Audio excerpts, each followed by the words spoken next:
السلام۔ حضرت ہود علیہ السلام قوم عاد سے تعلق رکھتے تھے۔ آپ عاد ہی کے شریف اور نیک گھرانے میں پیدا ہوئے۔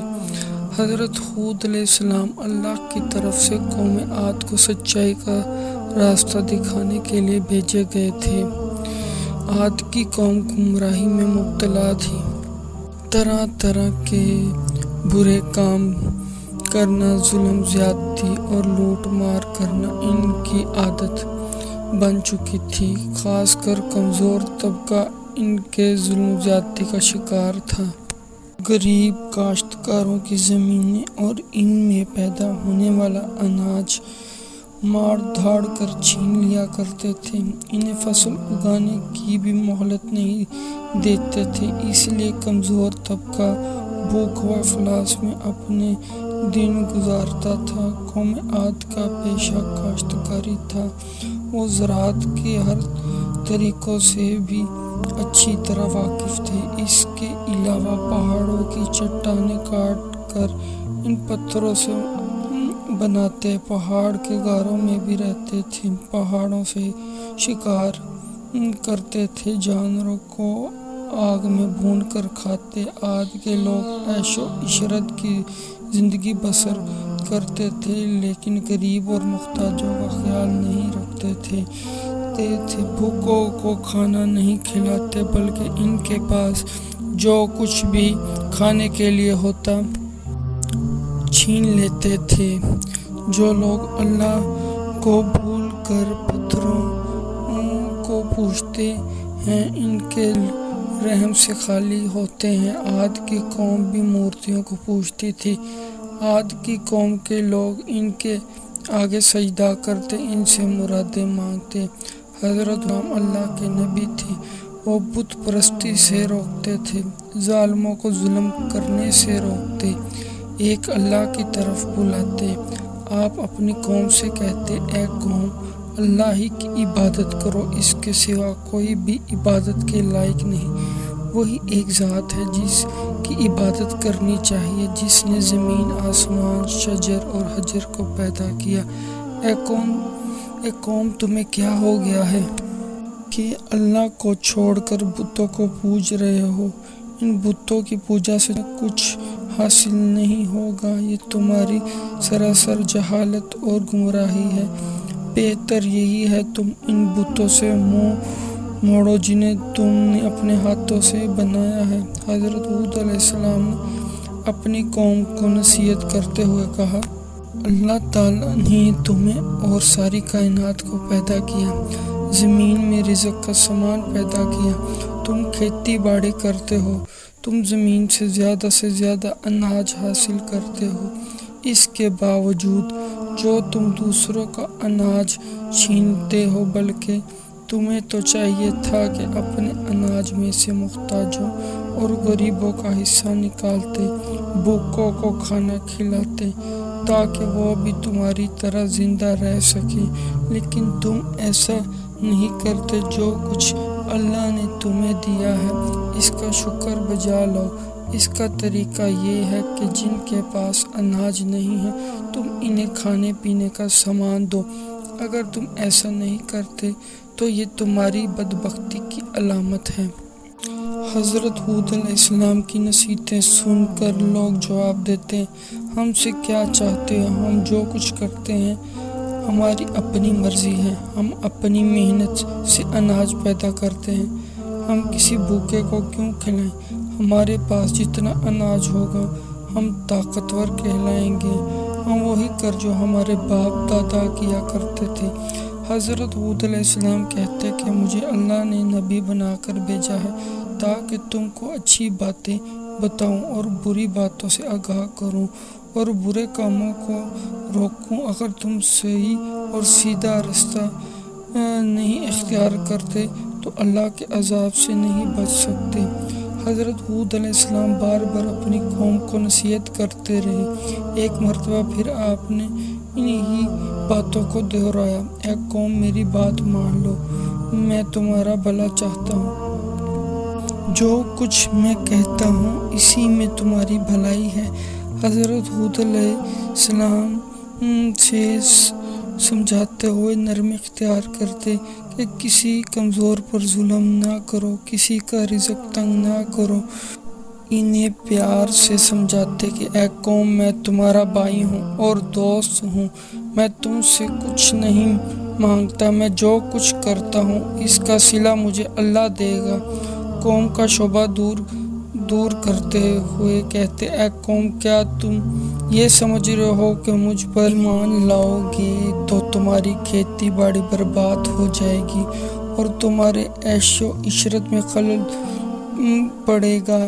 ایسا کبھی نہ سوچو۔ اگر تم بتوں کی پوجا چھوڑ دو اور مجھ پر ایمان لاؤ تو اللہ تعالیٰ تمہارے مال اور اولاد میں برکت دے گا، تمہیں قوت عطا کرے گا۔ آپ نے اگلے زمانے کی باتیں یاد دلاتے ہوئے کہا، اے قوم، کیا اللہ نے گمراہوں کو ہدایت دینے کے لیے حضرت نوح علیہ السلام کو نبی بنا کر نہیں بھیجا تھا؟ اس قوم نے اللہ کی باتوں کا انکار کیا تو کس طرح اللہ کے عذاب نے انہیں پکڑا تھا۔ پھر تم میرے نبی ہونے کا کیوں انکار کرتے ہو؟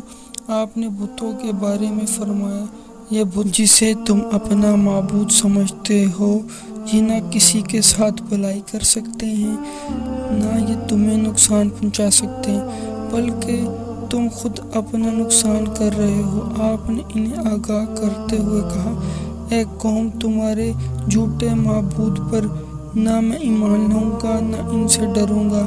میرا بھروسہ اللہ پر ہے جو تمہارا اور ہمارا پروردگار ہے۔ قوم عاد کے لوگ برابر نصیحتیں سنتے لیکن کوئی توجہ نہیں دیتے، ایک کان سے سنتے تو دوسرے کان سے نکال دیتے۔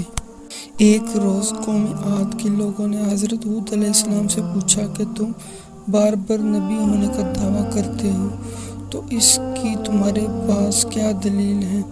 ہمیں دلیل دکھاؤ، ہم دیکھنا اور سننا چاہتے ہیں۔ بغیر دلیل دیکھے ہم اپنے معبودوں کو نہیں چھوڑیں گے۔ اور یہ بھی بتاؤ کہ جس عذاب کی بات کر کے ہمیں ڈرا رہے ہو وہ عذاب کب آنے والا ہے؟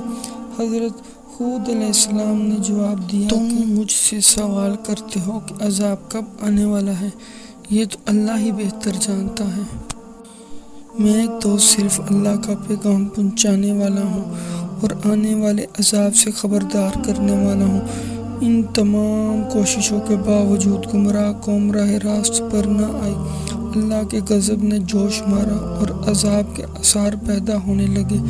بارش نہیں ہوئی، پانی کی بے حد قلت پڑ گئی، خشکی سے زمین چھٹکنے لگی، کنویں سوکھنے لگے، کھیتوں میں آبپاشی کے لیے بھی پانی نہیں تھا، درخت پودوں کی ہریالی مانند پڑنے لگی، پھول مرجھانے لگے۔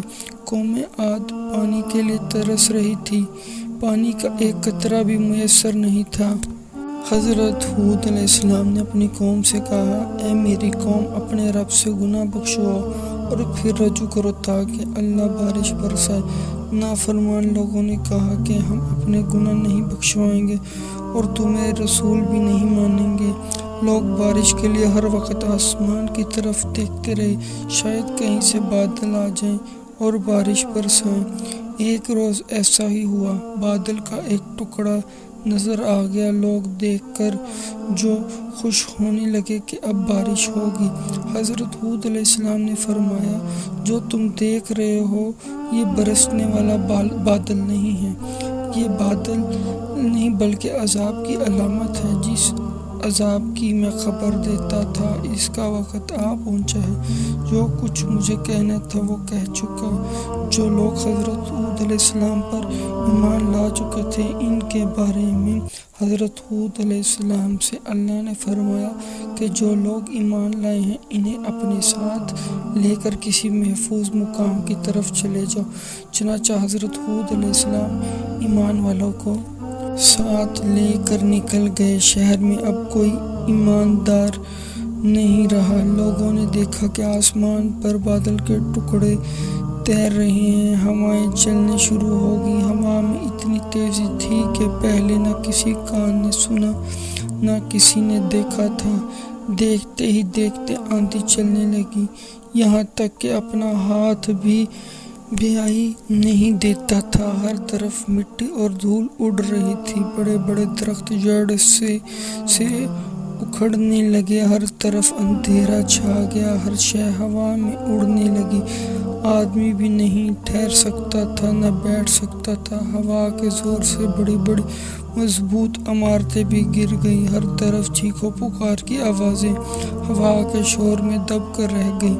قوم عاد کو اپنے مضبوط مکانوں پر بڑا ناز تھا، تمام مکانات زمین بوس ہو گئے، زمین پر کچھ بھی نہیں بچا۔ یہ آندھی 8 دن اور 7 راتیں رہی، جب آندھی تھی تو لاشوں کا پتہ بھی نہیں تھا۔ عاد کی قوم نے غرور تکبر کیا، ایک اللہ کو چھوڑ کر بتوں کو ماننے لگے، ان سے مرادیں مانگا کرتے تھے، نبی کی باتوں کا انکار کیا۔ جب عذاب کے دن قریب آنے لگے، لوگوں کو بچا لیا، گمراہوں کو عبرتناک سزا ملی۔ عاد کی قوم کا صرف کتابوں میں ذکر پایا جاتا ہے، تباہ شدہ شہر کے کھنڈرات آج بھی درس عبرت دینے کے لیے زمین پر دیکھے جا سکتے ہیں۔ حضرت ہود علیہ السلام کا مقبرہ خضر موت میں مکہ سے 90 میل شمال کی جانب ہے۔